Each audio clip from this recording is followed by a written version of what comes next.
Nah, kalau misalnya lu prediksi ekonominya akan membaik segala macam, kenapa sekarang porsi cash-nya itu 30%? Kenapa nggak 20% aja kalau gitu? Karena ISG 9.100. Oh, tapi kan yang 9.100 itu bukan saham-saham lu. Betul. Tapi kalau misalkan saham-saham yang Konglo tadi turun, itu efek kok ke semua. Mau itu saham Konglo, mau itu saham non-Konglo, mau saham bagus, mau saham busuk, semua akan affected. Tapi yang gue lakukan adalah jangan panic selling dulu, terus abis itu kita lihat, nih si Trump akan melakukan apa ya? Nggak lama kemudian yang tadi gue bilang, ya bursa Asia tuh hijau. Gue mikir, ya kenapa ya bursa Asia hijau? Pasti ada something nih. Tapi menariknya yang gue dan tim coba simulasi adalah justru ada beberapa saham yang naik meskipun menggunakan definisi free float yang baru. Nah, contohnya apa? Kemarin gue baru podcast sama Bro Hengki sama Bro MY, Bro datang MY kemarin. Intinya gue dapet insight dari orang-orang yang ngikutin flow atau yang ngitungin barang segala macam kan. Sekarang kita menghadirkan kungfu yang di sisi seberangnya, yaitu kungfu yang jagonya di fundamental, yaitu Bro Rifan. Soalnya gue pengen tahu nih, sekarang kesannya IHSG kan lagi di titik tertinggi, ATH lah. 9.000 ditembusin lagi nih 9.100 gitu ya. Tentu kita berharap sampai 11.000 sampai 36.000 ya harapannya kayak gitu. Tapi kalau misalnya kita ngomongin realistis, biasanya kan orang kalau misalnya ATH itu bikin yang orang yang inilah ya, yang nggak FOMO itu berusaha buat mikir, jangan-jangan udah ketinggian, jangan-jangan udah overheated gitu. Nah makanya ya gue nggak peduli ini kungfu apa, ada yang kungfu A, B, C, ya gue respectful sama semua kungfu. Kita mau mendengar semua kungfu, tinggal teman-teman di rumah aja yang memilih kalian itu paling cocok yang mana dengan style yang mana. Soalnya menurut gue kesalahan kebanyakan orang tuh menurut gue mereka menyamakan return. Maksudnya menyamakan return adalah mereka ngelihat orang yang returnnya itu 60% setahun, itu artinya lebih baik daripada orang yang returnnya itu 15% atau bahkan 6% setahun. Menurut gue tuh not necessarily true. Soalnya orang yang ngambil 60% setahun, bisa jadi dia mengambil resiko misalnya downside 40%. Sedangkan orang yang ngambil plusnya itu 15%, dia punya potential downside itu 5% gitu. Jadi kita harus ngelihat return itu dengan resiko juga. Dan bisa aja orang yang nggak mau ambil resiko sama sekali gara-gara dia ini udah berumur, ya kan dia udah nggak dapat income, dia jadi masukinnya cuma di RDPU dan dia dapat 5%, 4%, and that's totally fine, gitu kan. Jadi semua orang punya jalan masing-masing, kalian tinggal pilih kalian mau kungfu yang mana. Gimana bro? Ini ada orang yang nanya pandangan Bro Rifan tentang 2026 through fundamentalist eyes. Gimana? 2026 kalau secara ekonomi menurut gue will be better dibandingkan dengan 2025 bro. Oh gitu? Lu 2026 lu bahkan bullish dari segi ekonomi? Secara ekonomi ya. Secara ekonomi. Secara ekonomi. Kenapa tuh? Menurut gue ada beberapa hal. Yang pertama itu yang gue lihat adalah pertama pasti suku bunga ya. Suku bunga kita awal tahun ini udah mulai dari nggak bisa dibilang yang rendah banget tapi juga nggak setinggi tahun lalu. Tahun ini kan kita mulai dari angka sekitar 4,75% ya kan versus tahun lalu mungkin masih ada di kisaran sekitar 6%-an. Tapi itu bukan yang terendah juga karena kita pernah ada di 3,5 sampai 3,75%. Jadi kita tuh sekarang tengah. Tapi dengan kondisi suku bunganya sekarang menurut gue ya ekonomi satu akan lebih jalan. Yang kedua menurut gue kebijakan ekonomi kita itu bukan hanya dari moneter tapi juga dari fiskal yang kali ini. Nah ini yang gue suka sebenarnya karena kalau moneter jalan tapi tanpa fiskal itu ibaratnya kayak nggak lengkap. Boleh jelasin nggak moneter itu apa, fiskal itu apa? Gampangnya kalau moneter itu mungkin yang sering kita dengar itu ya suku bunga. Jadi kalau misalkan suku bunga naik artinya ya ekonomi itu akan berjalan lebih lambat karena bunga kredit akan lebih mahal. Tapi kalau misalkan suku bunga rendah maka ekonomi akan berjalan lebih cepat karena suku bunga kredit juga lebih rendah gitu. Nah itu salah satu tools atau senjata dari kebijakan moneter. Nah kalau kebijakan fiskal nih misalkan berupa pajak, berupa liquidity, jadi hal-hal yang di luar suku bunga.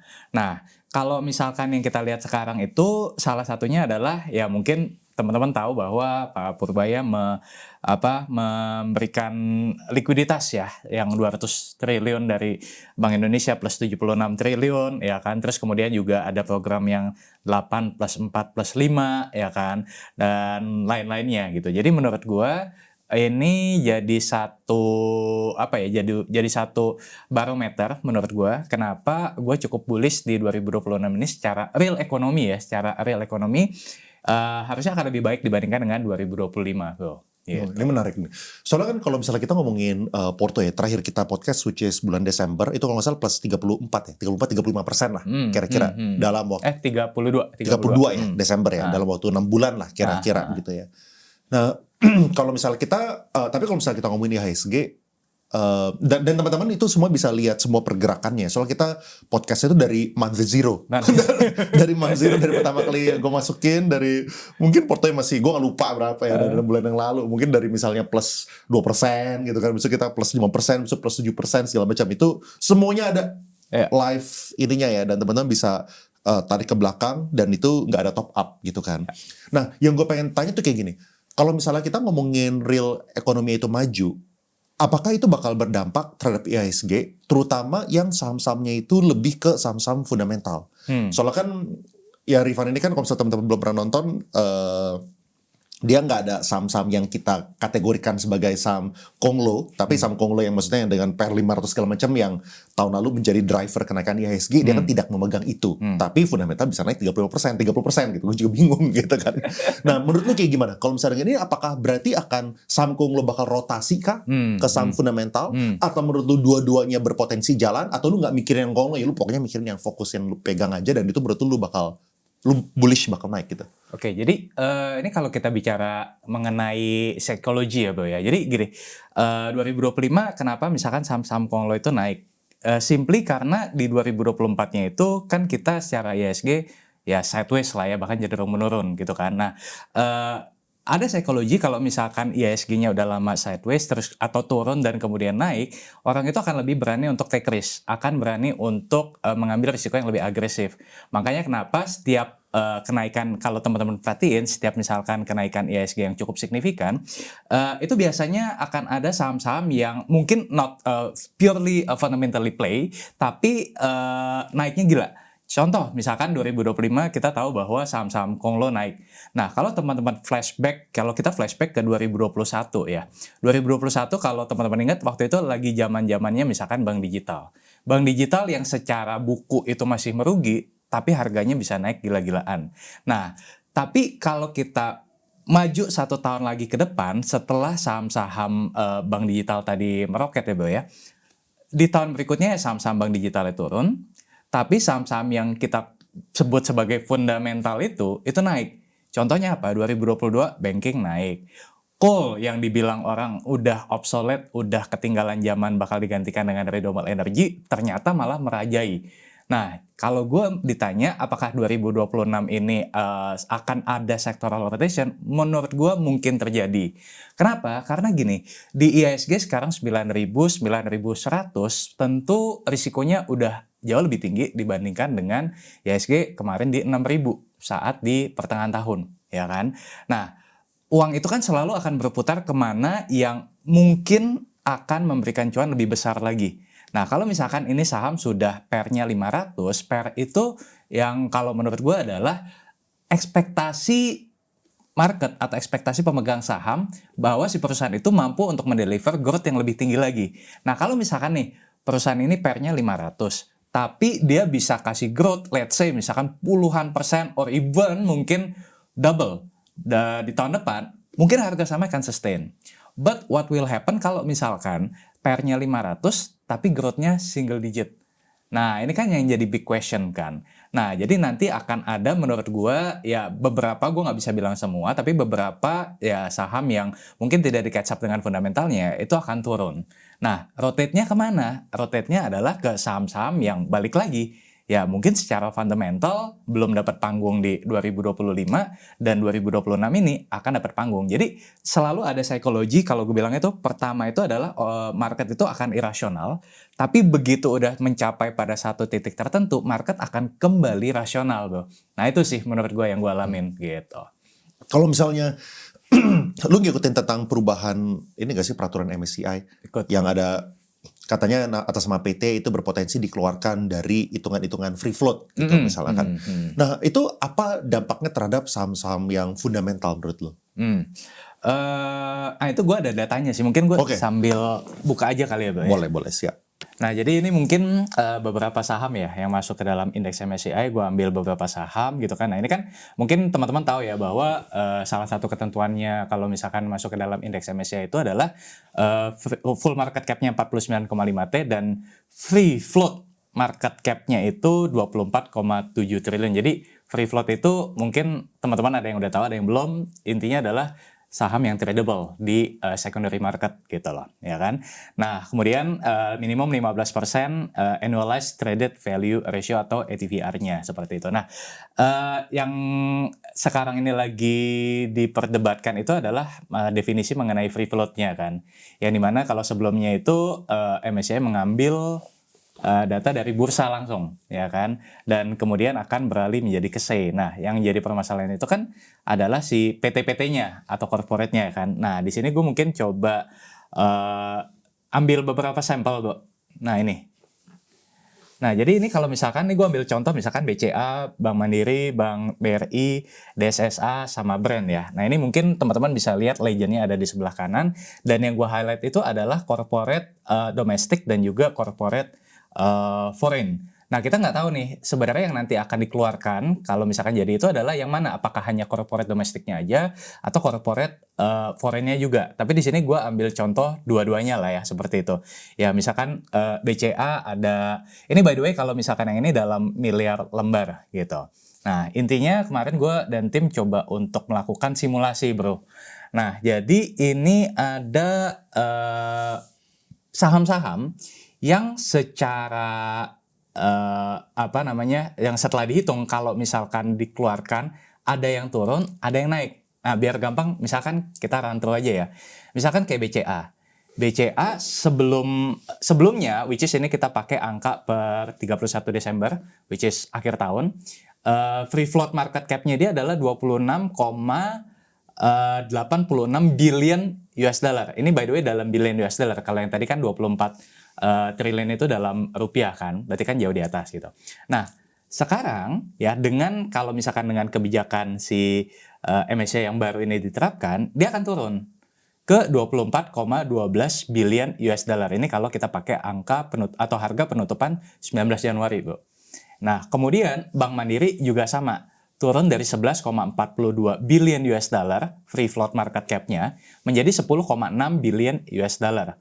Ya kan? Nah, tapi menariknya yang gue dan tim coba simulasi adalah justru ada beberapa saham yang naik meskipun menggunakan definisi free float yang baru. Nah, contohnya apa? Misalkan kayak BBRI. BBRI itu dari 14,97 billion US dollar naik menjadi 15,65 billion US dollar. DSSA dari 6,07 jadi 8,51, Brand dari 4,67 jadi 7,6. Nah, di sini gue mengambil sebuah hipotesa sebenarnya, Bro.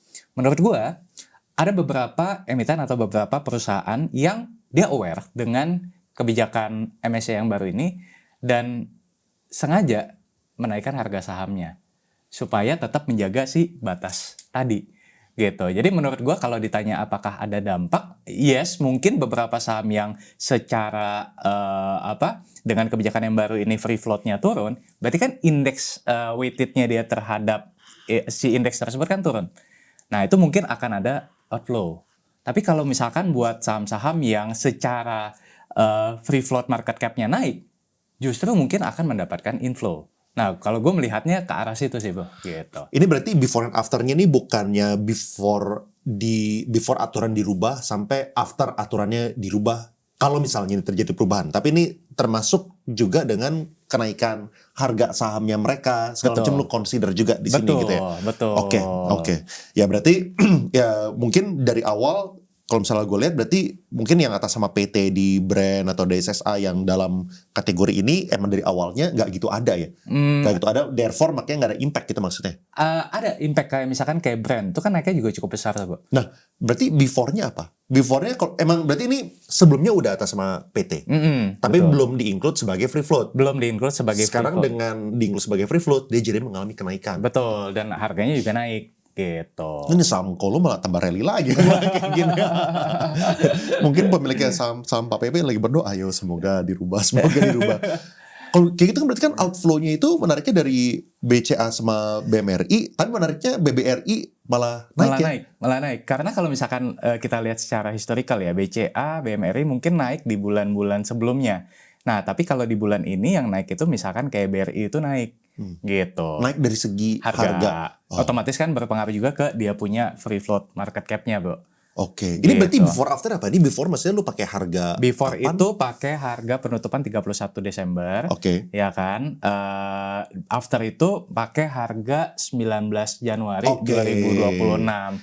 Gitu. Oh, dengan asumsi 19 Januari ini menggunakan regulasi yang baru. Dengan asumsi 19 Januari ini menggunakan regulasi yang baru, tapi 31 Desember masih menggunakan regulasi lama. Oke, ngerti. Jadi dua variabel ya. Dua variabel. Variabel itu pertama regulasi berubah, Yes. kedua harganya juga ada change. Yes, Oke, betul. oke. Jadi dua Ngerti. variabel itu. Ya. Gitu. Jadi kalau saya teman-teman ngebaca ini harus ngelihat dua variabel Betul, yang tadi. betul. Oke. Boleh jelasin nggak bro, kalau misalnya yang ini tuh apa nih, yang kan ini yang 32,23 itu apa, Ya. yang warna kuning itu apa gitu. Ya, ini kalau misalkan dilihat di sini kan ini foreign foreign yang brand ini misalkan ya. Ya. Ini berarti kan foreign corporate. Ya kan, foreign corporate yang ini nih, Bu. Ya. Nah, foreign corporate ya kan. Nah, sementara kalau yang ini adalah foreign domestic. Nah, ini foreign domestic, ini foreign corporate, ya kan? Ini foreign domestic, ini foreign corporate, ini foreign domestic, ini foreign corporate, ini foreign domestic, ini foreign corporate. Nah, kita nggak tahu nih yang akan di-exclude itu tuh yang mana gitu loh. Apakah foreign domestic saja atau foreign corporate juga atau seperti apa gitu. Ya. Tapi ini gue ambil simulasinya adalah kalau si MSCI ini men-take out dua-duanya. Jadi foreign corporate-nya juga, foreign domestic-nya juga gitu. Jadi ini kayak mungkin bisa dibilang kayak worst case skenario-nya lah gitu, Bro. Iya. Tapi menariknya dengan itu brand masih tetap bisa naik ya? Iya. Karena harganya juga naik. Iya. Jadi itu yang gue bilang, mungkin dia aware bahwa kalau misalkan ini dia mungkin kan akan ada hitung-hitungan kan. Kalau misalkan nih dengan yang baru free float gue tetap masuk MSCI misalkan. Tapi indeksnya weighted-nya turun. Nah, itu kan berarti akan ada outflow juga. Karena secara weighted-nya dia turun. Nah, caranya gimana supaya misalkan nggak terjadi outflow atau apa, ya harganya juga dinaikin gitu loh. Jadi meskipun nanti di take out si foreign corporate sama sama domestic corporate-nya, ya tetap weighted-nya dia tetap sama atau even naik gitu sih kalau yang gue lihat. Nah, kalau misalnya ini kan bisa dibilang dua-duanya ini bukan yang dalam stock universe lu. Oke lah, mungkin BBRI tapi sedikit gitu misalnya. Yang big banks versus di ujung spektrumnya lagi terus ada SSA brand gitu kan. Lu kan di universe yang different. Turnaround stocks gitu kan. Dampaknya apa kira-kira buat ke saham-saham yang dalam universe lu? Menurut gue kalau dampak secara terhadap regulasi MSCI ini menurut gue relatif kecil. Karena kan betul yang lo bilang tadi, kalau gue memang kungfunya beda gitu kan, di universe yang beda gitu. Nah, jadi kalau secara dampak terhadap stock universe gue sih nggak terlalu matter sih gitu. Berarti kalau misalnya lo lihat situasi seperti ini dan lo lihat ada berita-berita seperti ini, lu nggak ada actionable plan berarti ya, lu cuma ya pantau aja, cuma lihat aja, soalnya itu di luar dari lu punya universe anyway, gitu kan. Betul. Jadi ya nggak affected lah, more or less, kurang lebih gitu ya. Nggak terlalu affected, cuman ya tetap ya keep an eye aja gitu. Iya. Kalau misalnya menurut lu, ini ada yang nanya nih, saham Konglo rontok, apakah IHSG juga akan rontok kok? Apakah menurut lu kita dalam sebuah bubble yang bisa meletus kapanpun, anytime soon, atau kelihatannya menurut lu masih rally-nya itu masih agak ada waktu gitu? Menurut lu gimana? Ya, ini memang jawabannya sulit. Jadi kalau menurut gue sih gini ya, gue balik lagi, kita nggak pernah tahu ya saham kedepannya gimana. Cuman gue akan lebih menjawabnya adalah kita harus siap dengan both skenario sih. Jadi kita optimis boleh, tapi jangan terlalu optimis. Kita cautious juga boleh, tapi jangan terlalu cautious juga. Jadi artinya lo kalau misalkan optimis ya jangan juga all in atau pakai margin, dan juga sebaliknya kalau misalkan cautious juga jangan sampai 0% saham 100% cash gitu. Karena kalau misalkan hipotesa lo salah, ya lo akan kehilangan momentum atau kehilangan profit lo gitu kan. Jadi kalau gue sekarang lebih ke arah gini, Bro. Cautious dalam jangka pendek, tapi bullish dalam jangka menengah panjang. Nangkep gak? Jadi maksud gue gini, sekarang dengan IHSG 9.000, 9.100 gitu ya, menurut gua dalam jangka pendek akan ada koreksi for one or some reason gitu loh. Bisa jadi dari ekonomi, bisa jadi dari geopolitik misalkan kemarin Trump sama Maduro, bisa jadi apapun gitu loh. Nah, kita harus tetap siap dengan skenario tersebut karena kita nggak pernah tahu faktor apa yang bisa benar-benar jadi pemicunya. Nah, masalahnya adalah satu pemicu itu bisa ada efek domino. Nah, itu yang kita tetap perlu aware gitu kan. Nah, makanya menurut gue porsi cash tetap perlu ada. Jadi jangan 100% porto. Tapi yang gue mau juga highlight di sini adalah even though misalkan nih di bulan depan ataupun misalkan 2 bulan lagi, let's say misalkan IHSG koreksi, saham koreksi, ya. Tapi dengan basis ekonomi yang tadi gue mention di awal lebih baik dibandingkan dengan 2025, should be recovery-nya juga nggak terlalu lama. Artinya ya IHSG akan balik ke bullish pattern lagi gitu. Cuman pertanyaannya satu, apakah kita siap dengan menghadapi drawdown jangka pendek? Karena banyak orang yang siap dengan bullish pattern tapi nggak siap dengan bearish pattern. Itu sih kalau menurut gue. Iya. Kalau misalnya seberapa khawatirnya lu tentang geopolitik yang di luar dari Indonesia lah, secara makro tapi di luar dari Indonesia. Misalnya kemarin menurut gue ada yang lumayan besar juga shift yang lumayan signifikan lah, di mana Kanada itu malah menguatkan alliance-nya dengan China. Gara-gara mereka mungkin ngerasa di backstep sama US lah gitu kan. Si PM-nya Kanada mulai menjalin relationship dengan China gara-gara si US-nya itu threaten dengan tarif war segala macam. Lalu abis itu dengan adanya berita tentang Greenland, si Europe juga malah mempersiapkan untuk menyatu lawan US juga gitu. Dan si US-nya mau hajar tarif lagi, dan ada threat di bulan ke-6 itu bakal dinaikin lagi segala macam. Nah, seberapa khawatirnya itu berita-berita di luar ini terhadap di dalam mata lu, dan gimana caranya lu mengantisipasi ini gitu? Oke. Ya itu menarik sih, itu juga jadi satu poin yang hangat belakangan ini ya. Tapi lucunya gini bro, Europe balik ngancem. Kalau US naikin tarif, gue gak mau ikut Piala Dunia. Apa jadinya Piala Dunia tanpa Italia, tanpa Spanyol, tanpa Perancis gitu kan? Itu kayak makan nasi tanpa bumbu gitu, tanpa lauk gitu kan? Ya ini menarik sih, karena kalau menurut gue apakah akan besar atau tidak sejauh ini belum. Kenapa? Karena semua negara menurut gue udah tahu stylenya Trump adalah threatening dengan tarifnya. Mungkin kalau di awal orang takut, tapi ini kan udah kesekian kalinya dia melakukan hal tersebut. Dan menurut gua ya tadi Europe juga udah tahu lah, udah punya strategi untuk mengantisipasi kalau misalkan tarifnya Trump itu benar-benar dinaikkan. Nah, salah satunya tadi dia akan strengthening, dia punya alliance gitu kan, dia akan balik lagi ngancem US. Bahkan kan kemarin Europe juga ngancem bahwa mereka nggak boleh pakai resources dari Europe juga gitu loh. Jadi ya lu gertak gua gertak balik lu, karena gua tahu lu tipikalnya cuman gertak gitu loh.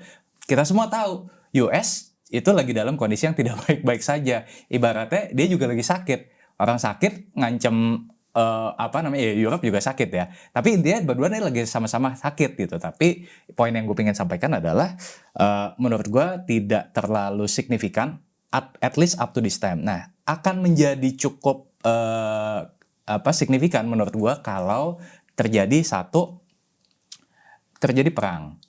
Nah, perang ini yang gue cukup khawatirnya kita nggak expect terjadi, tapi terjadi. Contoh misalkan kayak ya balik lagi ke case yang US sama Venezuela. Sejauh ini kan ya baru ditangkap ya kan, tapi kan tindakan Trump itu dikecam oleh banyak negara ya kan. Nah, kalau misalkan ini terjadi kemudian perang, ya itu pasti akan berubah tesisnya. Yang kedua adalah US juga baru aja mengirimkan istilahnya tuh uang lah ya, atau dukungan dana ke Taiwan. Nah, makanya kemarin China juga udah mulai menyiapkan senjata gitu lah ya. Misalkan kalau terjadi apa-apa dia akan nyerang Taiwan. Di situ gue deg-degan juga, soalnya posisi gue kemarin lagi di Taiwan loh gitu kan. Bisa pulang nggak gitu. Nah, tapi intinya adalah yang gue khawatirkan itu adalah kalau misalkan terjadi eskalasi sampai ke ya, yang kita tidak inginkan, yaitu perang. Kalau misalkan sampai terjadi perang, menurut gue ya hipotesa pasti berubah. Tapi kalau sebatas ancaman tarif segala macam, menurut gue market udah nggak terlalu peduli sih sama tarif tersebut gitu. Menariknya kayak gini, apalagi yang dikhawatirkan itu adalah kalau misalnya kejadian kayak Black Swan itu adalah hal-hal yang unexpected gitu. Dan hal-hal yang maksudnya kalau misalnya waktu Putin pertama kali serang Ukraine, itu juga kan si Ukraine selalu bilang ini nggak bakal terjadi, nggak bakal perang segala macam kan. Tiba-tiba hajar. Venezuela juga sama gitu kan. Kayak caranya itu siapin apa-apa, tiba-tiba caranya pakai yang lain gitu. Jadi ya soalnya kalau misalnya itu kan kartu jadi kan, dia mana mungkin kasih tau ke seluruh dia, gue bakal ciduk lu punya presiden ya gitu. Jadi sebelum itu terciduk, nggak ada orang yang tahu gitu. Sama kayak Putin gitu. Sebelum dia benar-benar hajar, dia ngomong ke orang adalah this is just a military drill. Ya kan nggak mungkin dia bilang besok jam segini gue bakal serang ya gitu kan. Tapi menariknya gini, Bro. Kemarin itu kan abis ada dokumen yang leak dari White House kan.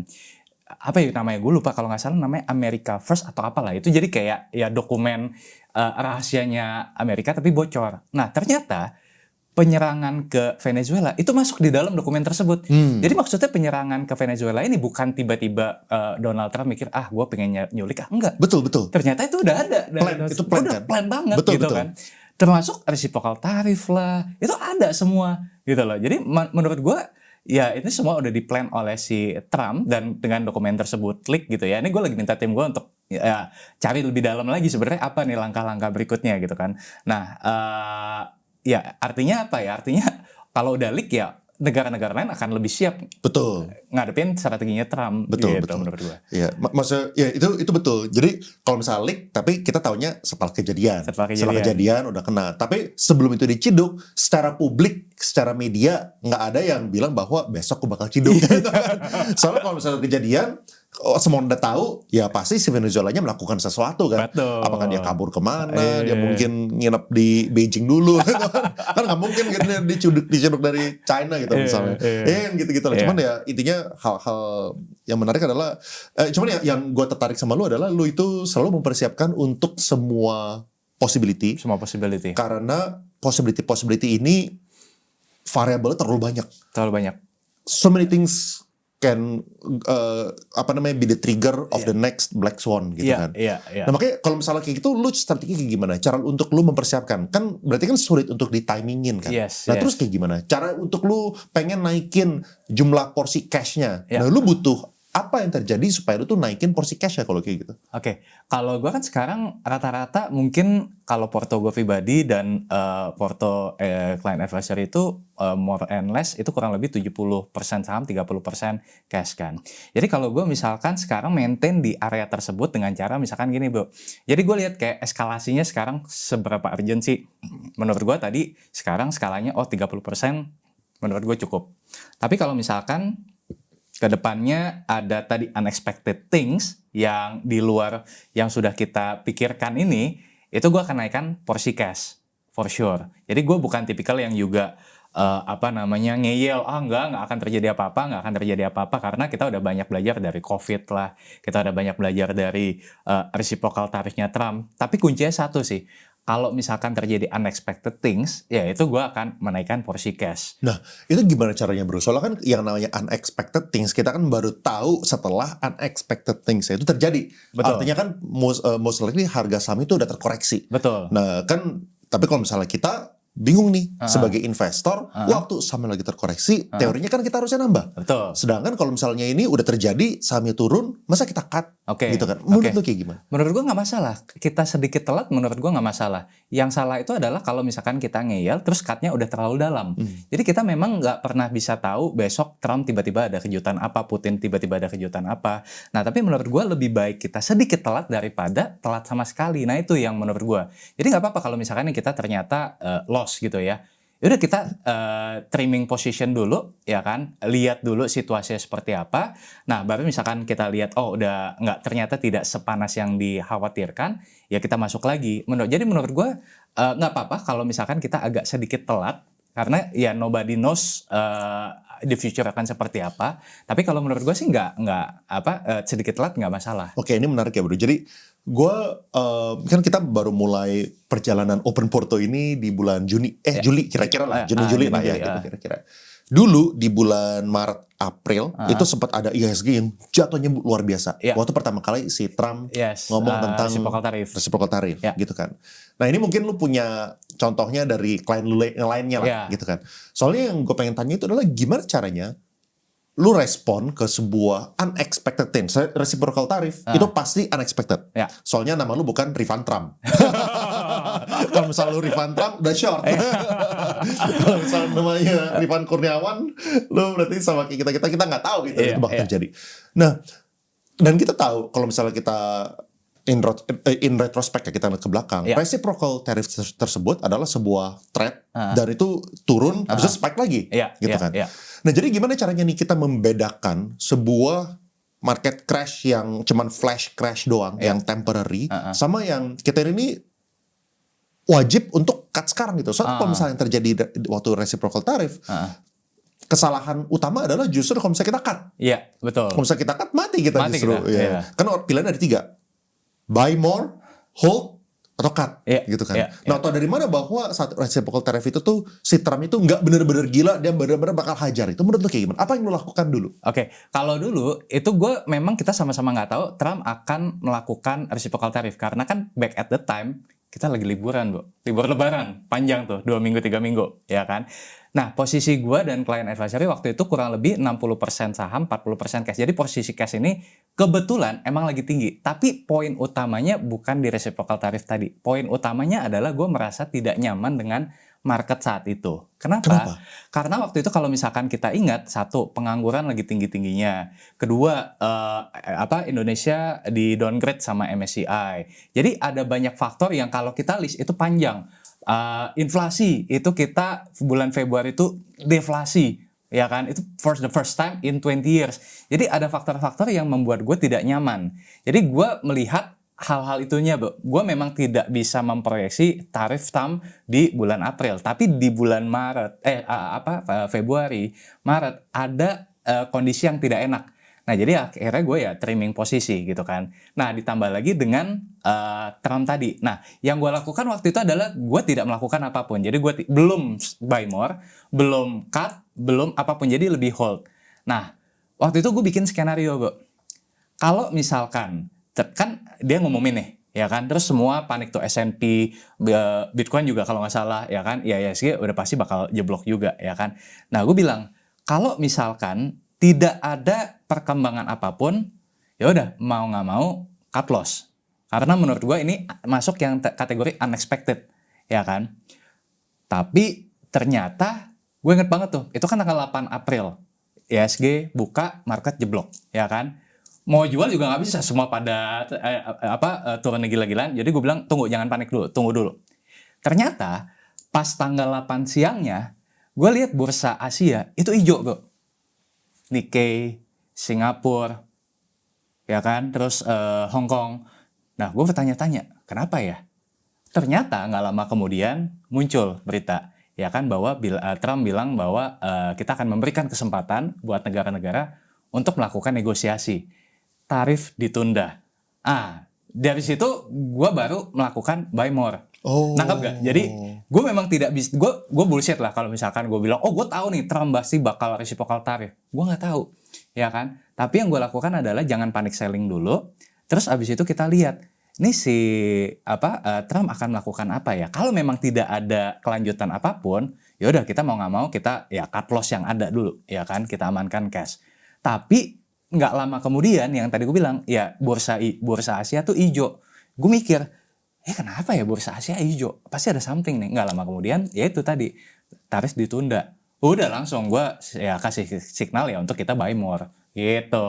Jadi itu semua tuh sebuah keputusan yang dalam hitungan jam ya? Hitungan jam. Jadi at the time, ya. Turun, habis itu cari tahu apa yang terjadi di luar negeri itu malah naik, beritanya ini, habis itu buy more gitu at kan. the time, yes. Makanya menariknya tuh apa ya, kalau misalnya kita gue happy kita pergi ke simulasi ke yang kemarin kayak apa yang lu lakukan supaya teman-teman ada gambaran gitu. Ini tuh bukan A sama dengan B gitu kan. Soalnya kalau misalnya kita generalisir, kalau misalnya ada crash itu artinya kita harus cut, atau crash itu kita buy more, semuanya tergantung gitu. Tergantung dan kita selalu mengubah kita punya keputusan berdasarkan apa yang kita, informasi apa yang baru.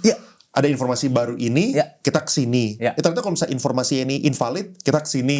Kalau misalnya informasinya ini benar, kita mau tambah lebih, gitu-gitu kira-kira. Iya, betul. Jadi nggak bisa, karena tadi yang Leon bilang kan variabelnya banyak banget kan. Bisa jadi misalkan kayak tadi tuh, ternyata kita berasumsinya misalkan nanti akan ada tarif naik. Bisa jadi ternyata nggak naik. Bisa jadi ada drama apalagi, ya itu kita fleksibel di sana, Bro. Tapi intinya kalau gue garisnya tuh cukup jelas. Kalau misalkan sebatas tarif, gue tidak akan, maksudnya gue menganggap itu hal yang netral. Karena itu udah bukan barang baru lagi, bukan hal yang unexpected. Tapi yang akan jadi unexpected adalah ya kalau misalkan tadi benar-benar terjadi perang. Itu sih menurut gue. Gitu. So far kan yang sekarang kalau salah berarti porsi yang di client advisor adalah 30% cash. Berarti lu lebih pede dibandingkan awal tahun lalu kayak gitu kan. Soalnya kalau misalnya awal tahun lalu bulan April kan 40% cash. Lu pernah gak sih ada di posisi 50% cash, 60% cash? Itu waktu kapan? Itu waktu 2019, gue inget 2019. Balik lagi, gue tidak memprediksi COVID. Tapi again, ada tanda-tanda yang gue gak nyaman saat itu, Bro. Apa? Satu, kalau misalkan teman-teman ingat ya, GDP dari China itu turun, GDP US turun. Karena apa? Perang tarif jilid pertama. Ya kan? Itu gue gak nyaman. Kenapa? Kalau dua negara ini sakit, impact-nya pasti ke Indo. Itu satu. Yang kedua adalah, waktu di tahun 2019 itu, ya, harga komoditas itu pada downturn, Bro. Itu juga tanda-tanda bahwa akan ada sesuatu yang terjadi. Ya, jadi gue di situ gue trimming posisi, ya kan. Dan COVID menurut gue itu adalah untuk mempertegas bahwa ya yang ini sakit plus ada COVID, jadinya market panik gitu loh. Nah, tapi balik lagi kalau misalkan gue waktu itu 50% lebih ke arah karena gue merasa tidak nyaman. Bahkan bisa dibilang lebih tidak nyaman 2019 dibandingkan dengan 2025 kemarin, Bro. 2019 tuh menurut gue ya, in my eyes, itu super nggak nyaman gitu. Karena ya tadi, ekonomi kita tuh benar-benar not good lah at the time gitu. Indikator-indikator yang ada tuh, sama gue inget banget, kita punya, ini agak sedikit makro ya, kita punya neraca perdagangan, itu volumenya juga turun. Nah itu kan berarti kan tanda-tanda yang nggak bagus kan, gitu loh. Sama satu lagi quantitative tightening. Jadi menurut gue kayak, wah ini kayaknya not good. Ya udahlah kita jangan maksain diri. Udah kita ya pegang cash aja 40-50%. Benar jadi COVID. Jadi maksudnya bukan karena COVID-nya gue trim position, tapi ada faktor X sebelum COVID tadi yang gue sendiri juga tidak nyaman gitu. 2025 juga sama kemarin. Saat posisi cash-nya berarti kan lagi tinggi, itu berarti 45-50%. Iya, betul. Apakah itu yang, jadi kalau misalnya lu tuh tipenya yang kalau misalnya lu nggak nyaman, misalnya lu khawatir dengan potensial ekonomi, lu tuh so far belakangan ini ya udah pas 2-3 tahun lah ya, atau udah pas 5 tahun gitu.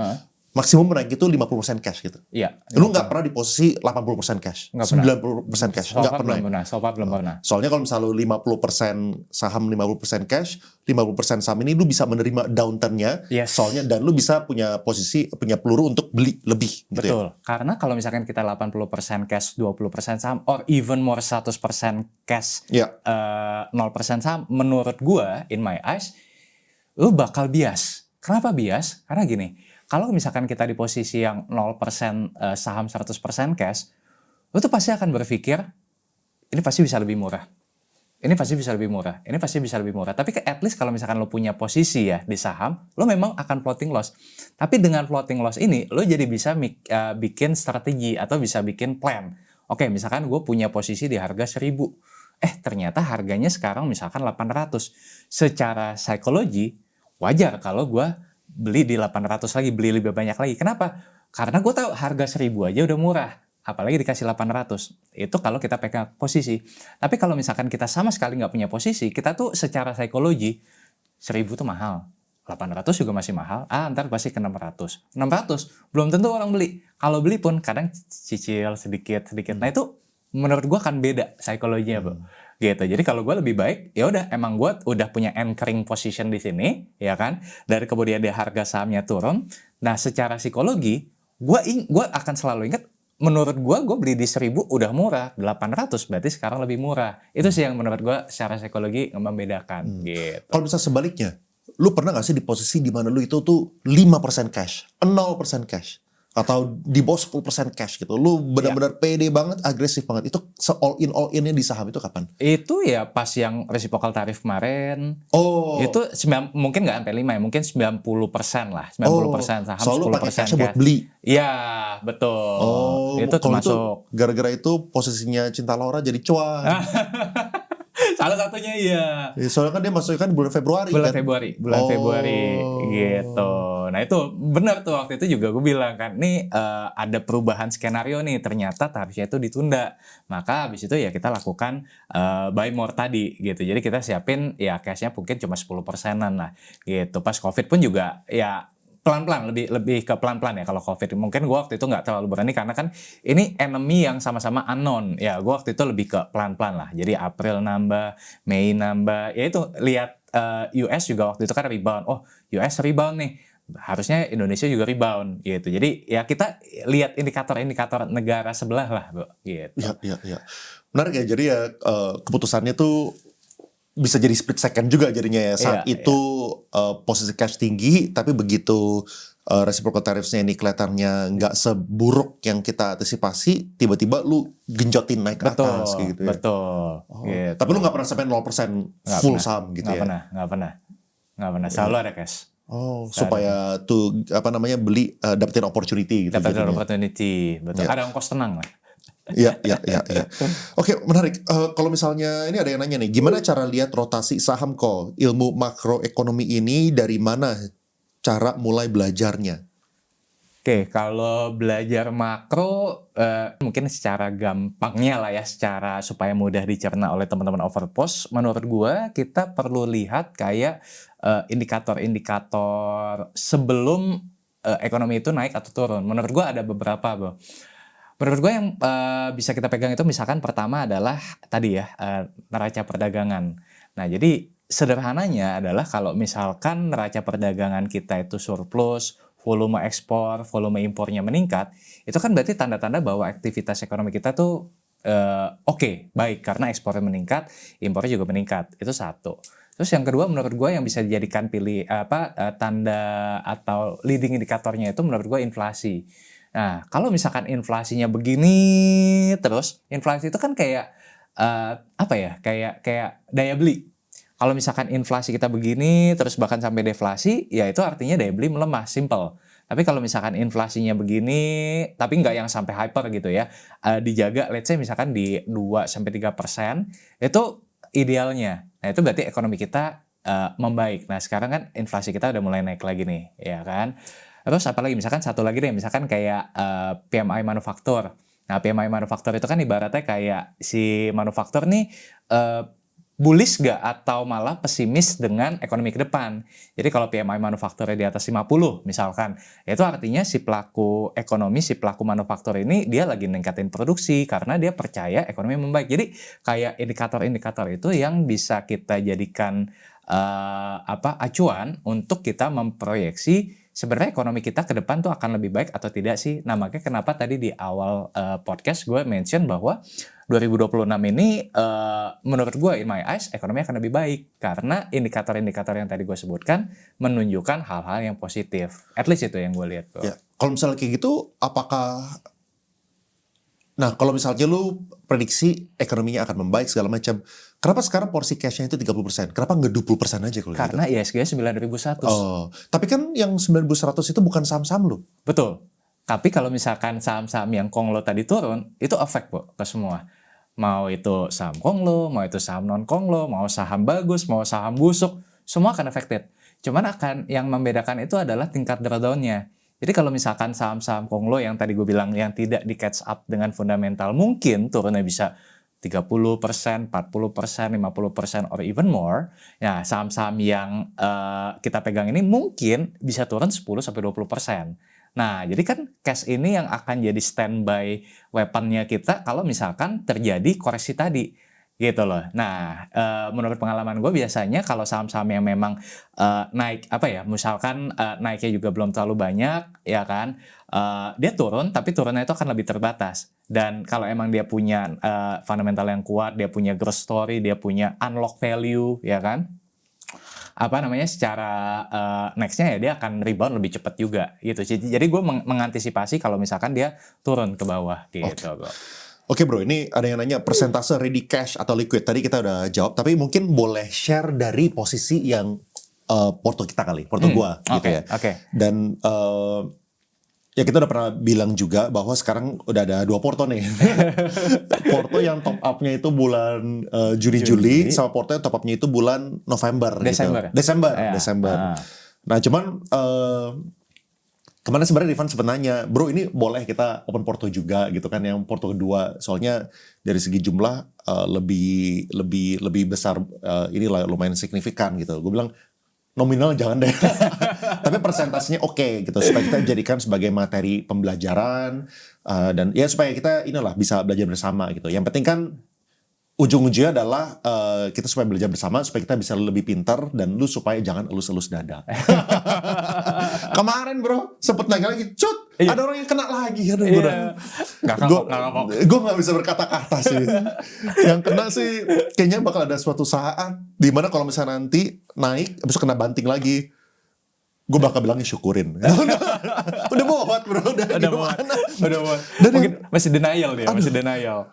Pertama masih denial, yang kedua yang lu tuh bikin emiten tambah kaya, dan tambah kaya emiten loh itu loh, bukan dia tradernya mungkin yang ngebangkitin gitu kan, first to act lah, dia kebagian ke atas, orang yang ikut dia mungkin dapat, cuman yang lainnya tuh lu lihat yang exit siapa, bukan MG, definitely bukan Excel, bukan XC gitu, lu lihat tuh emiten itu exit, aduh, ya makanya ya pelajarin thought prosesnya. Oke bro, kira-kira gimana posisi cash untuk kita?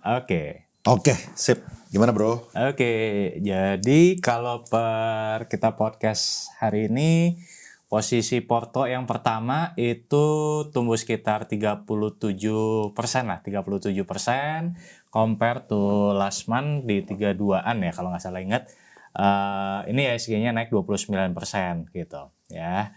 Nah, terus kalau posisi cash sama equity-nya 65-35 karena sebelumnya 70-30 tapi kemarin ada yang kita take profit lah gitu. Jadi sekarang posisi portfolio sekarang 65-35. Kemudian kalau untuk ininya posisi yang di porto pertama kurang lebih nggak banyak perubahan, masih nama-nama kayak SMA udah kita jual tapi masih ya pegang dikit-dikit lah, BBB ya sisain setengah gitu kan.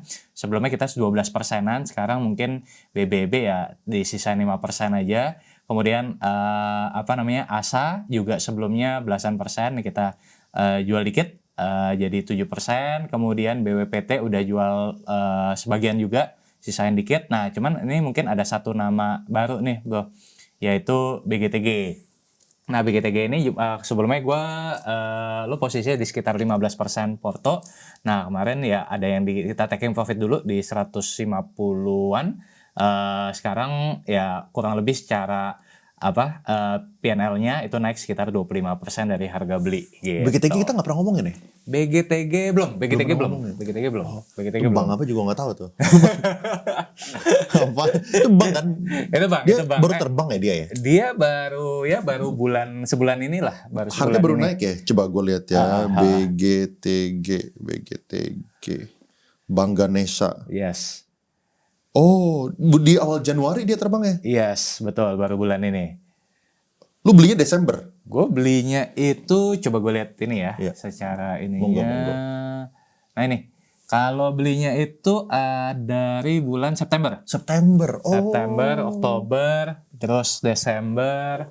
Nah. Oh ini menarik, boleh ini nggak share, atau enggak gue ini deh, gue screen record aja dari sini, jadi kita bisa lihat pergerakan harganya bareng gitu ya. Nah ini nih.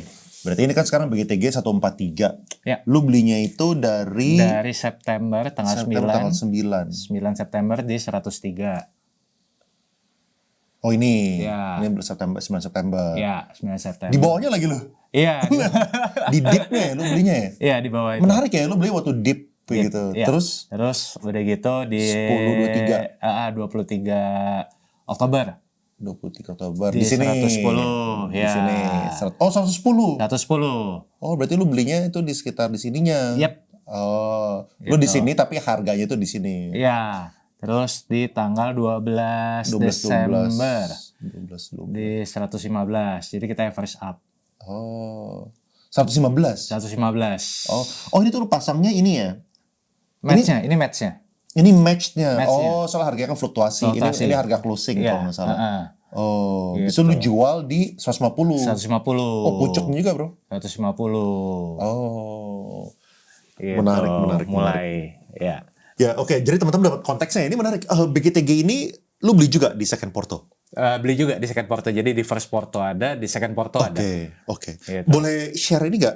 Ini tadi kan yang first porto ya. Tadi Ya. kira-kira berarti 35% itu cash, Ya. 65%-an itu kira-kira udah sahamnya. di sahamnya gitu. Betul. Kalau misalnya porto kedua? Porto kedua itu coba gue buka. Sip. Gimana bro? Ini porto kedua. Ya, ini porto kedua. Jadi BGTG juga ada Bro, sekarang jadi bukan hanya di porto pertama tapi juga di porto kedua. Nah, memang kalau secara average price agak lebih tinggi ya di 115. Kalau yang di porto kedua ini kemarin posisi lo itu ada di sekitar 10-12%-an. Nah, tapi udah ya kita trimming setengah itu jadi sekarang tinggal 5%-an gitu. Itu secara BGTG-nya. Nah, kalau secara portfolio wise kemarin itu kurang lebih positif 2% lah. Gitu ini kelihatan 1,5 itu yang floating karena kemarin kita ada yang taking profit ya jadi kurang lebih 2% lah dalam 1 bulan inilah. Iya. Berarti portfolio itu adalah yang udah realized juga. Ya. Kalau misalnya 1,5 ini khusus Floating. yang di sahamnya doang, Ya. yang lagi floating Betul, itu TPTP juga. gitu. Berarti orang-orang yang masuknya itu mirip-mirip kayak gua di kalau nggak salah akhir November, awal Desember tuh kira-kira segini gitu ya. Betul. Cuman Cuman kan waktu di Desember itu kan kita masih ya nggak langsung brok semua gitu kan, tapi kan pelan-pelan tuh masuknya. Jadi ya Benar. more and less More sekitar ya 1-2% lah Iya, kurang lebih gitu. iya. Ini ada yang nanya nih, di tahun 2025 dapat berapa saham Bagger Co? Apa aja emitennya? Kalau 2025 kalau maksudnya jumlah sahamnya sih nggak terlalu banyak ya, cuman Archie ya, Three Bagger, kemudian SMA ya One Bagger, kemudian ada di luar itu gue juga ada ini TSM sama Baba. Ya itu juga lumayan one to bagger lah, one to bagger. Itu yang join sebelumnya berarti? Yang joinnya itu di first half 2025 gitu maksudnya? Iya, betul, Oke. betul. Terus cuman kan naiknya baru tahun lalu tuh, ya Oke. kan. Terus udah gitu sama ini BPT. Bukan BPT-nya, TAPG-nya, TAPG. Jadi kurang lebih ya kalau di Indo ya 3 saham, kalau di US ya 2 saham lah. Oh gitu. di US. Oh lu main yang saham US. Iya. Oh Baba, izin gue kira Bukan. Beda Baba. gue lagi mikir, kok lu bisa beli saham itu? Gue lagi mikir, emang ada turnaround story? Bukan, Alibaba. Iya, oke. Sama TSM lah. Oke. Gitu. Jadi 3 saham Indo, 2 saham US lah gitu. Oke. Nah ini kan berarti kan bisa dibilang gue ini gue sharing 2 data points. 2 data points maksudnya yang enternya itu di bulan Juli sama yang November Desember gitu kan. Lu punya ini gak sih kayak dalam waktu 1 tahun ya? Maksudnya supaya kita tuh bisa kasih gambaran yang realistis ke teman-teman. Di tahun 2025 kan orang cuannya beda-beda. Ya. Yang masuk Januari, masuk Februari, masuk Maret, Ya. itu kan batch-nya beda-beda. Batch-nya lah. beda-beda. Yang masuk Januari itu batch-nya dapetnya cuan sekian persen, Ya. Februari sekian persen. Ya. Lu punya table nggak sih di tahun 2025 itu cuannya kayak gimana gitu untuk kemarin- orang-orang yang masuk gitu ya? Kemarin gue sempet ada bikin sih, mungkin Oke. gue sambil show juga kali ya. Boleh. Oke, ini yang Oh ini bahkan di tahun 2024 ya? Iya, ini gue coba tracking ya dari 2024 Januari. Ini nggak bacanya gini, misalkan kayak yang join di Januari 2024, ini Februari 2024 dan etc. Terus kemudian yang di sini September 2024 sampai April 2025, ini Mei 2025 sampai Desember 2025 seperti itu. Nah ini gue ambil average-nya bro. Jadi kan kalau misalkan kayak batch Januari ada beberapa klien, ada yang di atas, ada yang di bawah angka ini. Jadi ini kurang lebih kayak average-nya gitu. Perbedaan itu gara-gara mereka join date-nya beda hari gitu. Abis itu mereka approve-nya belum tentu sama gitu. Jadi lu caranya itu lu kirim, ayo semuanya beli ini gitu kan. Abis itu semua orang harus approve kan. Nah ada yang bacanya itu di saat yang sama ada bacanya itu yang lama gitu ya. Oh makanya ada perbedaan. Cuma perbedaan harusnya nggak signifikan. Harusnya nggak terlalu signifikan. Mungkin plus minus 2%, 3% max gitu kali ya. Betul. Jadi ini average-nya. Nah ini mungkin mulai dari mana ya? Mungkin yang gue bisa highlight dari sini. Tapi kalau misalnya Desember, oh ini 1 bulan. 1 bulan. Oke. Ini periodnya. Kalau yang ini kan ya kan kalau advisor itu kan kontrak 12 bulan kan. 12 bulan. Jadi kayak misalkan nih Januari 2024 ya dia berakhir di akhir Desember 2024 gitu kan. Februari 2024 berakhir di Februari 2020. Berakhir di Januari 2025 misalkan seperti itu. Nah kalau yang ini ya 11 bulan, 10 bulan, 9 bulan dan seterusnya. Gitu. Oh ya, soalnya ini kan berarti ini dari Desember 2025 sampai Januari 2025. Ini November 2025 sampai Januari 2025 juga. 2026. Januari 2026 gitu.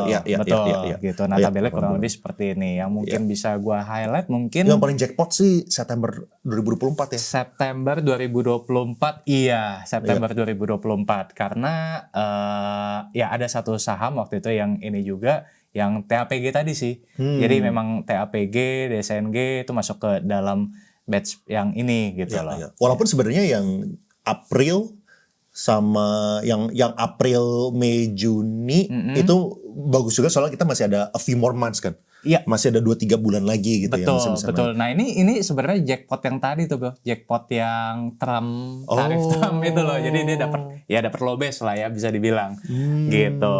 Nah makanya kenapa yang di sini ya bulan-bulan inilah menurut gue oke gitu. Maksudnya 30-40% ya karena ada dia dapat yang momentum Trumpnya ini. Nah begitu yang Mei kan sebenarnya udah mulai agak naik kan. Jadi ya udah agak sulit untuk dapat yang angka 4 ini gitu. Tapi ya masih di 30%-an lah ya. 30% dalam waktu 7 bulan bro. Betul. Oke lah, maksudnya pasti happy lah. Iya.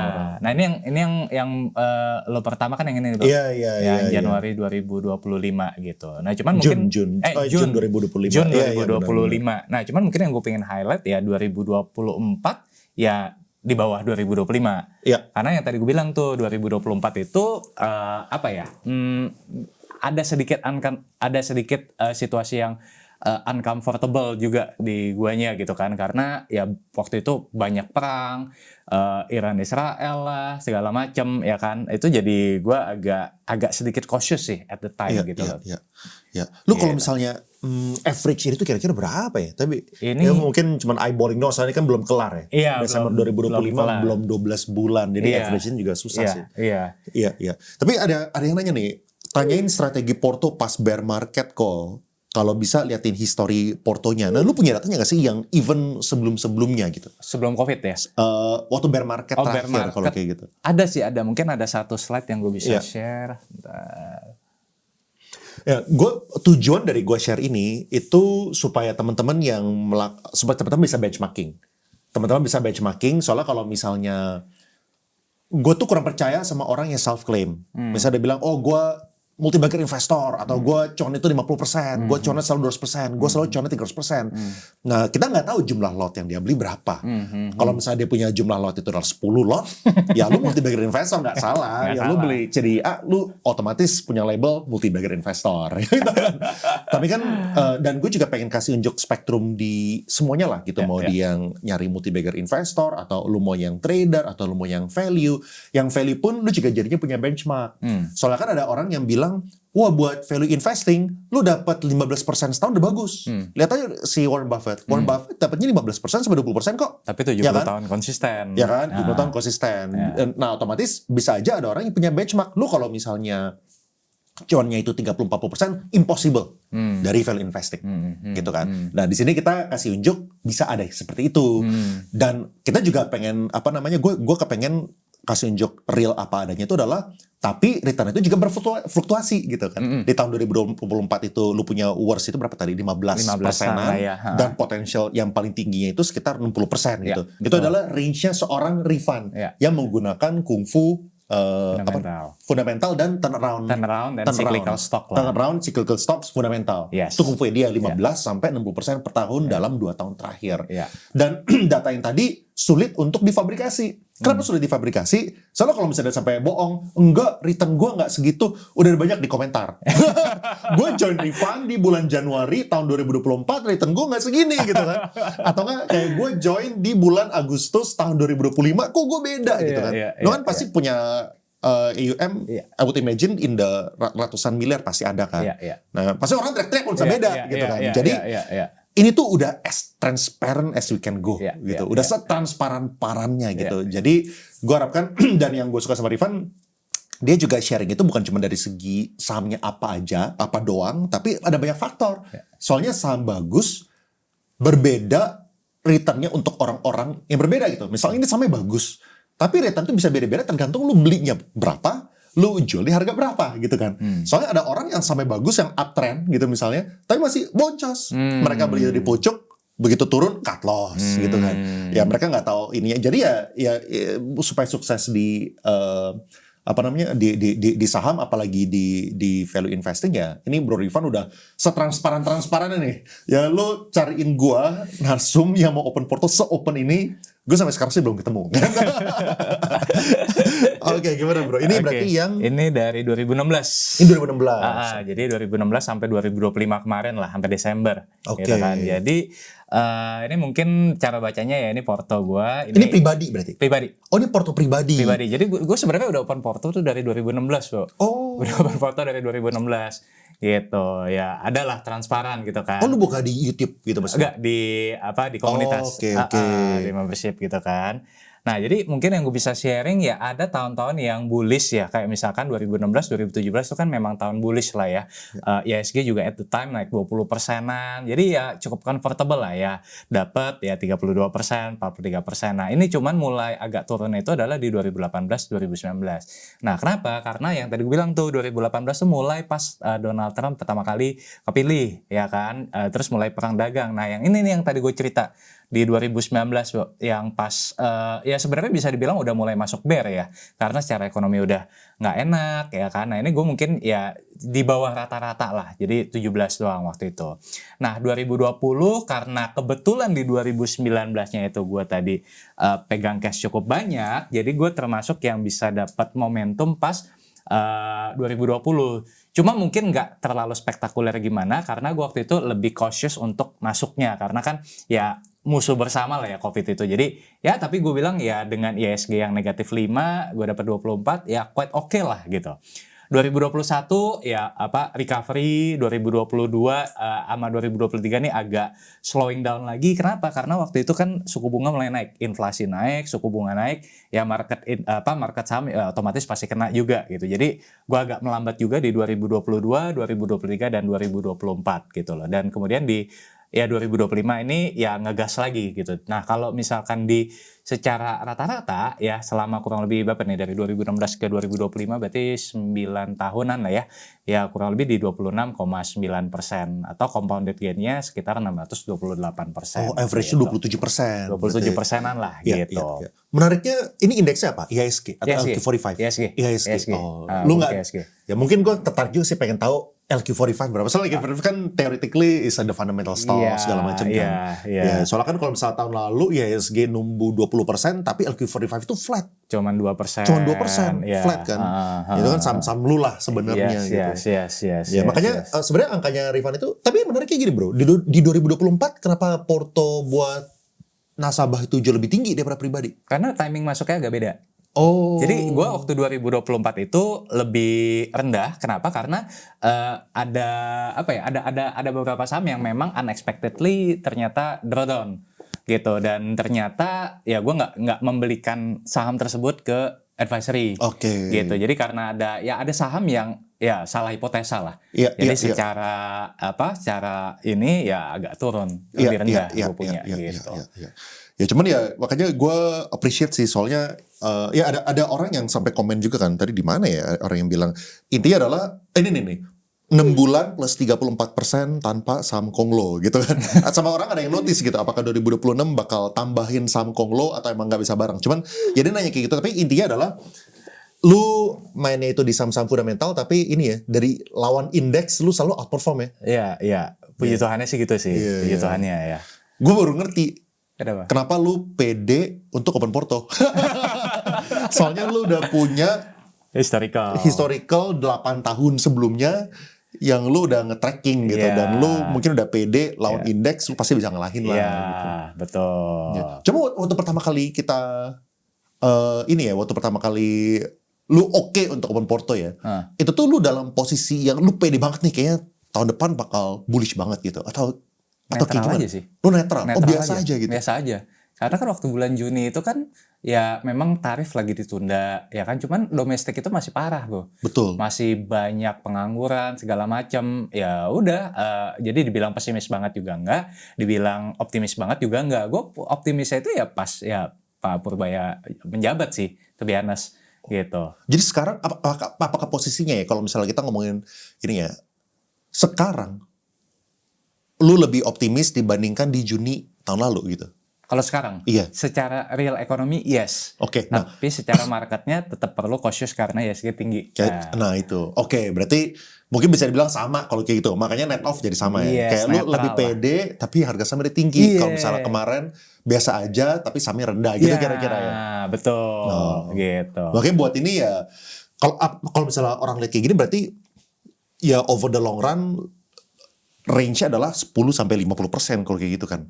10 sampai Range-nya. per year-nya ya. Iya, range per year benar kan, lah, yang orang 10. bisa expect Betul, gitu ya. betul. Iya. Cuman gue selalu bilang ya lu jangan expect 50% Ya. jadi basis gitu. Sebenarnya kan orang bisa lihat kayak gini. Kalau misalnya orang lihat kayak gini mereka jadi 50% sebagai basis ya.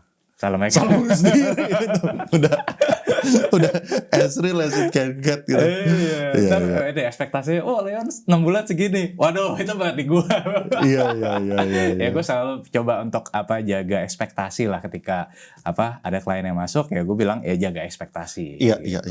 Emang mungkin ada teman-teman yang kungfunya berbeda, yang berani main untuk all in. Bisa aja ada yang ngelihat cuman 20% gitu kan returnnya. Dan itu fair. Maksudnya kalau misalnya lu mau ngerasa kayak gitu, ya stick to your kungfu gitu. Berarti lu bisa mengambil resiko yang berbeda gitu kan. Cara mainnya beda, ininya beda gitu. Soalnya ya kalau misalnya ini terbuka kayak gini, kalau misalnya ada yang ngerasa cara mainnya itu lebih prefer ke Konglo Stocks ya silahkan dengan resiko-resiko yang udah tahu. Dan kalau misalnya prefernya itu yang fundamental, ya ini udah kungfunya lagi disajikan gitu ya.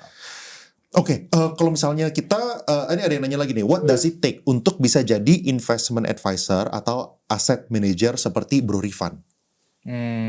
What does it take ya? Mungkin 2 hal kali ya. Mungkin pertama secara legalitas dulu lah ya. Secara legalitas sih ya satu ya kalian mesti punya izin atau lisensi. Nah ini yang krusial ya di 2026 ini kan. Karena kan ya lagi rame lah di sosmed. Rame apa bro? Rame apa bro? Gue sih nggak tahu rame apa. Tapi itu maksudnya gini ramenya itu adalah karena OJK lagi menertibkan gitu. influencer supaya punya license lah gitu. Oke. Nah jadi ya pertama ya pasti license ya. Maksudnya kalau misalkan kayak advisory itu secara lisensinya di OJK itu ada namanya penasihat investasi. Jadi untuk jadi penasihat investasi itu lo harus ambil WMI dulu gitu. Nah itu satu ya. Terus yang kedua adalah ya mental.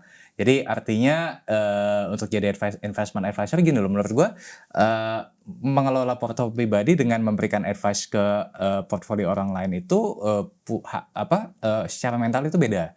Karena ibaratnya gini kalau misalkan kayak lo pribadi gitu kan, lo loss mau 1M, 2M, ya udah santai gitu kan. Tapi kalau misalkan kayak ke orang ini kan beda-beda. Ada orang yang willing to take risk, ada juga yang mungkin panikan. Beda-beda nih kita menghadapi orang yang beda-beda. Nah, how you calming them, how you communicate with them, ya tadi termasuk how you manage the expectation, ya kan? Gimana caranya manage ekspektasi itu kan skill yang berbeda juga, Bro.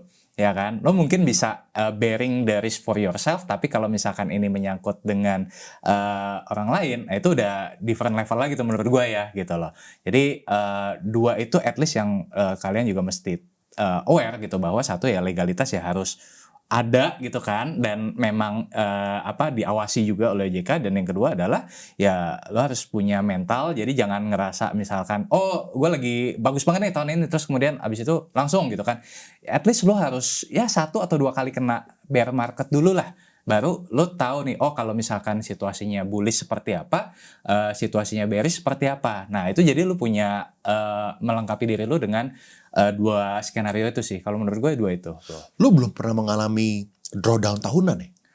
Drawdown tahunan Bukan drawdown tahunan, maksudnya yang realize dari awal tahun sampai akhir tahun. 2015, tapi gue waktu itu belum cukup rapi lah dan belum open porto. Okay. Jadi gue kan baru open porto itu kan ke komunitas itu di 2016. Nah 2015 itu gue drawdown. 2015 itu gue negatif. Ya, sorry. Berapa persen tuh? Actually 2 kali. Oke. 2013 gue drawdown, 2015 gue drawdown. Buat pertama-tama. Negatif. Pertama itu 2008 kan. Iya, 2008 ya baru mulai lah. Nggak dihitung. Tapi kalau yang udah benar-benar serius itu 2013 drawdown, 2015 drawdown. Apakah itu menurut lu sebuah kesalahan yang preventable? Misalnya nih, dengan skill Rifan sekarang, kalau misalnya lu balik lagi ke tahun 2013, apakah seharusnya lu tidak mengalami drawdown itu? Oh sangat. Oh gitu? Sangat. Itu ada apa kesalahan yang kita bisa pelajari? Satu, gue waktu itu secara psikologinya itu salah. Jadi artinya gue waktu itu against the market, tapi nggak tahu limitasinya. Itu gue tidak membatasi risiko gue. Contoh misalkan kayak 2013, gue inget banget loh, itu adalah zaman waktu taper tantrum. Nah, gue underestimate taper tantrum itu, karena gue juga belum paham lah waktu itu taper tantrum itu seperti apa. Ternyata bener-bener deras, ya kan? Itu satu. Jadi gue waktu itu ya secara psikologi tahan. Ternyata nggak kuat lah gitu. Dan jadi makanya kenapa drawdown. Terus kemudian di 2015 juga gue drawdown. Kenapa? Karena waktu itu gue ada salah call juga ada. Ada juga yang memang secara makro itu tidak mendukung juga at the time. Kalau misalkan teman-teman ingat 2015 itu adalah for the first time GDP Indonesia itu fall below 5%, 4,8. Dan itu ternyata efek ke 2015 gitu. Nah, gue agak salahnya itu karena 2014-nya itu bagus, Bro. Ya 2014 pas pertama kali Pak Jokowi menjabat, itu kan ya euforia lah. Semua saham naik. Nah, gue kejebak euforia itu dan akhirnya 2015 gue drawdown. Nah, dari situ gue bener-bener kayak, oh oke, berarti kalau misalkan ada waktunya euforia, berarti gue justru perlu berhati-hati. Nah, itulah makanya kenapa meskipun di bear market misalkan 2019, ya gue at least meskipun nggak spektakuler, tapi at least masih bertumbuh gitu. Jadi kayak beberapa hal yang gue pelajarin ya, Boy, ya, kayak kita tuh nggak harus selalu every time di market. Kayak unused cash itu bisa kita parkir juga actually sebenarnya kayak di reksadana, either itu di RDPU, RDPT, ya kan. Kayak misalkan kalau misalkan saham bener-bener, ya udah lo misalkan bisa parkir dulu lah di RDPU, RDPT, itu is a nice choice loh sebenarnya. Gitu sih menurut gue. Itu yang gue selalu lakukan juga by the way. Kita nggak pernah ngobrol dari dulu, tapi ternyata strateginya mirip. Minimal dari kalau misal parkir di sini dulu gitu kan. Nah dulu gue anti. Dulu gue anti. Karena gue nggak suka. Gue masih benar-benar punya mindset. Ya gue udah saham gue bisa dapat profit segini, kenapa gue harus yang cuma 7% gitu kan. Nggak, belum masuk di gue. Tapi ternyata ternyata kalau misalkan di 2015 sama 2013 itu gue nggak ngapa-ngapain kasarnya. Gue cuma taruh di reksadana. Ternyata portonya harusnya lebih bagus gitu. Nah dari situlah gue mulai belajar sebenarnya gitu. Iya. Tapi kalau misalnya kita ngomongin ini ya, tadi kan lu ngomong mengenai ekspektasi. Gue pengen tahu aja sih, kayak ada gak sih orangnya yang misalnya di tahun 2024 mereka dapat return jadi 11% gitu kan. Jadi marah-marah, kok cuma 11% sih Rifan gitu. Harusnya kan gue biasanya rata-rata dapatnya 26% gitu misalnya. Ada nggak gitu? Atau tipe-tipe klien itu more or less biasanya kebanyakan mirip kayak gue gitu. Oh ya udahlah, accept aja. Kebanyakan sih mungkin bisa dibilang 99% ya mirip kayak lo gitu. Jadi maksudnya tipikal yang satu mereka ekspektasinya dijaga ya kan. Yang kedua adalah mereka juga punya main of income dari luar gitu, terutama dari bisnis sama dari pekerjaan mereka gitu. Jadi kalau misalkan kayak 11%, bahkan gini yang menariknya adalah misalkan gue bilang kayak manage ekspektasi ya Pak ya, misalkan kayak 15%. Tahu nggak mereka bilang apa? Pak, 15% buat saya itu udah tinggi Pak. Gitu loh. Jadi maksud gue, dari situ gue belajar gitu bahwa ternyata ada loh tipikal orang yang memang ya duitnya miliaran segala macam, tapi memang main income-nya dia bukan dari sini gitu loh, tapi dari bisnisnya mereka, dan ya mereka pingin uangnya ini bertumbuh gitu. Bertumbuh tapi sambil menjaga kekayaan. Jangan sampai terima drawdown minus 50%. Itu yang gue coba tangkap, yang gue coba profiling adalah ternyata mungkin bisa dibilang mayoritas dari client advisory itu adalah memang karakteristiknya itu. Mereka nggak berharap yang langsung syung gitu loh.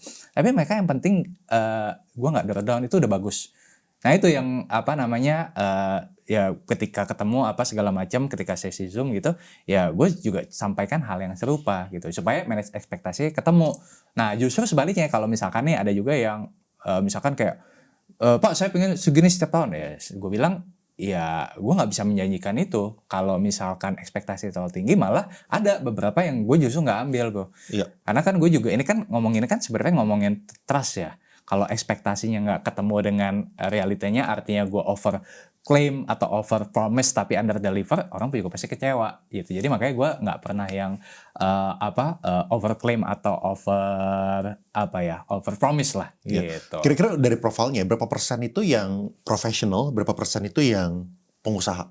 70% pengusaha. 70% pengusaha. Ya, secara data. Kalau misalnya profesional, otomatis pasti level tinggi lah, direksi segala macam pasti kan. Selalu minimum 2M kan. Ya, middle management and top management biasanya. Middle mana bisa? Middle masih bisa. Ada, tapi ya udah berumur kali. Udah berumur. 40, 50 gitu-gitu ya. Betul. Jadi kalau secara range memang 30 plus sih. 30 plus gitu. Iya. Menarik. Iya. Soalnya dan emang gue setuju sih, soalnya kalau kan orang kan bisa make money-nya itu dari 3 hal. Pertama dari active income, which is lu berusaha atau lu sebagai profesional. Kedua itu dari full time investor, ya kan, investor / trader, sama yang kombinasi gitu. Nah, yang kombinasi ini sangat-sangat sedikit lah. Yang bisa duduk sangat sedikit. Kebanyakan cuma bisa duduk salah satu. Lu bisa active income doang, atau lu full time trade sekalian gitu. Nah, makanya buat orang yang full time pengusaha / profesional, dari temen-temen yang gue kenal, senior gue, bahkan ex boss gue bro, itu mungkin levelnya kayak CEO-nya perusahaan di SCBD lah, di tahun 2000, waktu gue mulai pertama kali lulus tahun 2012 gitu kira-kira. Dari dulu sampai sekarang, bahkan gak even masukinnya deposito bro. NDPO aja gak, di bank BCA doang.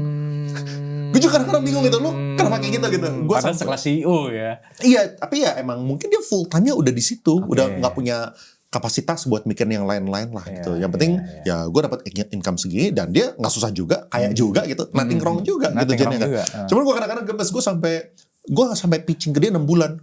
Gue bilang, gue sampai datengin ininya kan, kayak RM-nya kesini, tolong menjelasin kenapa RDPU itu penting. Jadi gue pitching, setelah gue pitching, ini RDPU, ini DPT, ini saham-saham perbankan gitu. Bahkan kalau misal lu, abis itu gue bilang waktu sekarang misalnya di harga 5.000, 4.000, 8.000 gitu kan, gue bilang, jadi lu kalau misalnya beli ini, risiko drawdown udah gak banyak gitu. Ini malah kalau misalnya lu gak mau ambil saham, gak apa-apa, lo ambilnya RDPT atau RDPU. Gue datengin bro, RM yang gue masukin ke situ.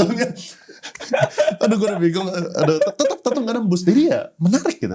Tetap aja ada profil-profil orang yang dan gue gak bisa salahkan juga. Toh dia juga secara finansial, rumahnya juga udah lumayan, ini lumayan, ya dia comfortable seperti itu. Makanya gue mulai sadar ternyata orang itu memiliki banyak spektrum. Ada mungkin yang terutama yang belum pernah kena geprek lah. Expect-nya itu 100% per tahun. Silakan gitu.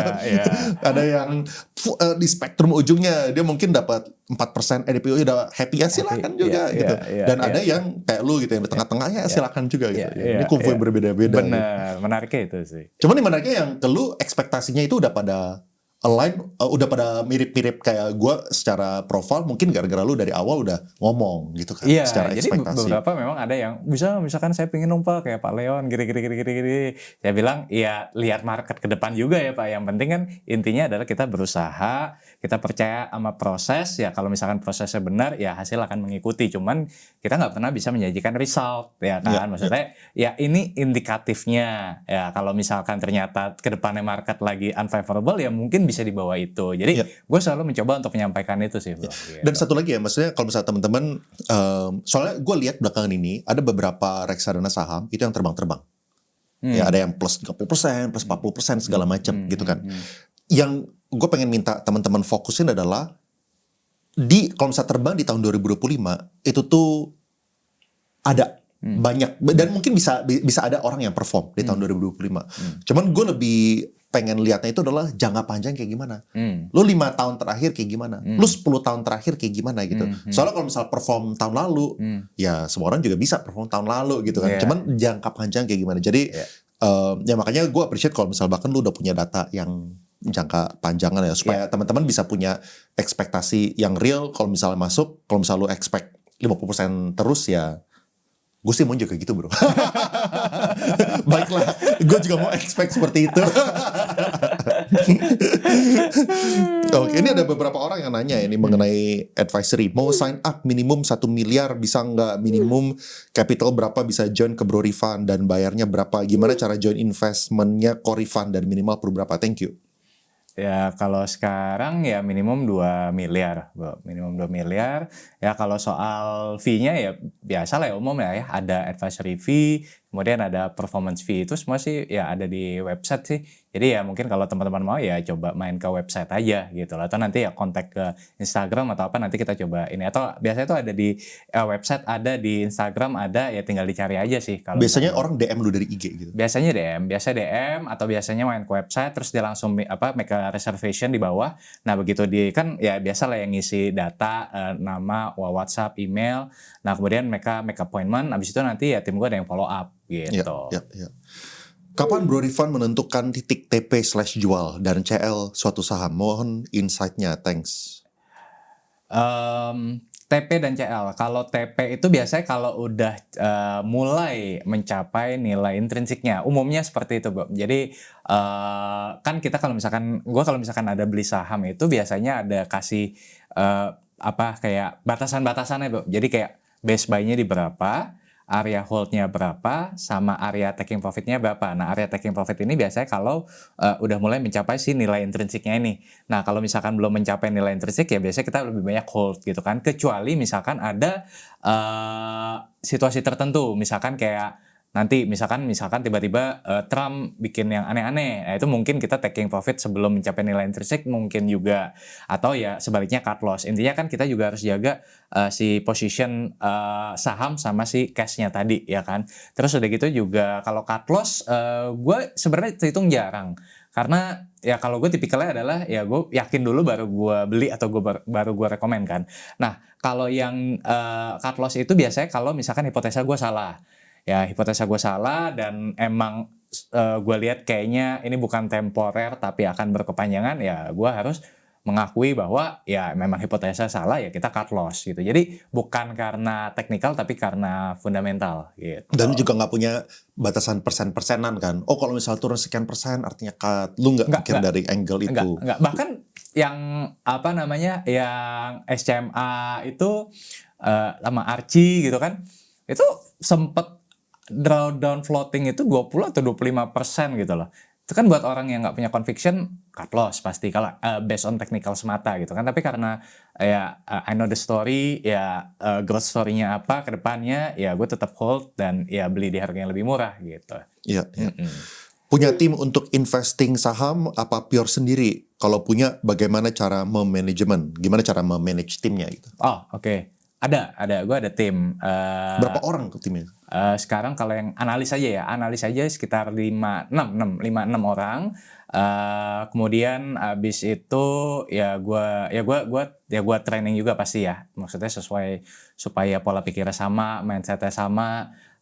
Ada yang dari fresh gue didik, ada yang gue ambil udah setengah jadi juga ada. intinya kalau sekarang gue ya bareng lah sama tim, jadi gue bisa fokus di portfolio manajemennya lah, bro, gitu. Iya, iya. Masih hold BMRI dan BBRI, apa masih worth it? FL apa ya? Oh, floating loss. Floating loss ya. Apa masih worth it buat average down? Tergantung. Gue bilang tergantung. Kenapa? Karena tergantung berapa persen dari porto. Kalau misalkan lu punya 100 juta, terus udah masuk 80 juta, berarti udah 80%. Berarti kalau misalkan mau average down, nanti jadi 90%. Misalkan gitu, menurut gue nggak wise. Karena artinya lu cuma bergantung pada satu sektor doang, big bank, ya kan. Tapi kalau misalkan nih, lu punya 100 juta, sekarang masuknya misalkan nih 8 juta atau 10 juta, lo mau average down 5 juta lagi, misalkan seperti itu, ya itu masih wise. Karena artinya lo masih menyisakan ruang yang cukup lo untuk diversifikasi ke sektor lainnya. Tapi intinya sih jangan, maksudnya gini, gue percaya bahwa bank akan recover tahun ini, cuman lo jangan over expectation cuman di situ gitu loh. Ya, lo tetap harus diverse ke saham lainnya, Ya, gitu. Kalau misalnya dari lo sendiri, lo itu tuh untuk big banks dengan tadi ya lo punya tesis dari segi ekonomi segala macam, kita tahu lah ya. Berarti pertama dari segi ekonomi lo lebih bullish dibandingkan kemarin-kemarin. Ya. Kedua, ISG kita kan lagi ATH, Ya. tapi big banks itu lagi sangat rendah, Ya. gitu kan? Ya. Apakah berarti lu sebenarnya punya conviction di big banks saat ini? Punya. Tapi tetap diverse ke yang lain. Jadi makanya kenapa tadi misalkan ada BGTG juga. BGTG tapi kan nggak besar. Kecil. Makanya maksud gue diverse. Iya, Jadi iya. jangan hanya misalkan, gue pokoknya maunya big bang aja. Padahal sebenarnya ada opportunity lain yang di KBMI 1. Itu juga nanti gue mungkin sharing kali ya mengenai yang BGTG tadi kan belum kita bahas. Itu sebenarnya ada story menarik juga. Oke. Nanti kita ke section 2 kita bahas. Conviction apa yang membuat Corifan trust dan menggunakan pendekatan fundamental atau teknikal? Ya intinya gimana caranya lu menemukan lu punya jati diri gitu? Wah panjang perjalanannya. Dulu kan gue mulai awal itu 2008 itu gue bukan fundamental, nggak langsung fundamental bro. Jadi gue technical dulu, trader dulu 2 tahun, I think 2008, 2009 sampai awal 2010 gitu kan. Nah tapi gue sempat kena drawdown di 2010 itu gede. Itu juga tuh yang gue kena drawdown cukup gede di situ tuh 2009 itu bro. Jadi 2009 itu kan zamannya waktu itu batubara 2008 lagi gila-gilaan. Nah gue tuh terlalu ambisi lah di sana. Jadi akhirnya 2009 tuh gue juga kena drawdown yang gede juga di sana. Dan akhirnya gue nggak ngeliatin fundamentalnya. Dalam artian gue bahkan nggak tahu harga batubara berapa. Gue bahkan nggak tahu China itu lagi produksi berapa dan segala macamnya. Gue benar-benar ignore itu bro. Gitu. Dan akhirnya gue membayar harga yang cukup mahal. Dan dari situ titik poin gue untuk akhirnya pindah. Dari situ kan gue mulai belajar, kenapa ya kemarin gue loss cukup besar di batubara. Karena ini. Nah dari situlah gue mulai, ternyata ya ada sesuatu yang harus gue pelajari dari sisi fundamentalnya. Nah dari situlah mulai gue jadi fundamental. 6 bulan pertama 50-50, tangan masih gatal. Tapi begitu udah lewat fase itu udah mulai nyaman. Nah dari situ gue mulai ketemu jati dirinya itu adalah di 2012 sebenarnya bro. Jadi 2012 itu mungkin kalau boleh sedikit cerita, it's my first time actually dapat beggar. Itu di saham Ultra Jaya.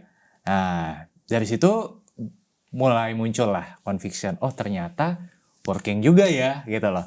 Nah, convictionnya mulai muncul lagi, mulai naik lagi ketika misalkan dapat beggar kedua waktu itu di 2014 ya, dapat beggar dari Waskita. Nah, jadi itu kayak compounding sih. Jadi semakin dapat dapat beggar, convictionnya naik, dapat beggar, convictionnya naik. Dan dari situ udah, jadi gue fokus.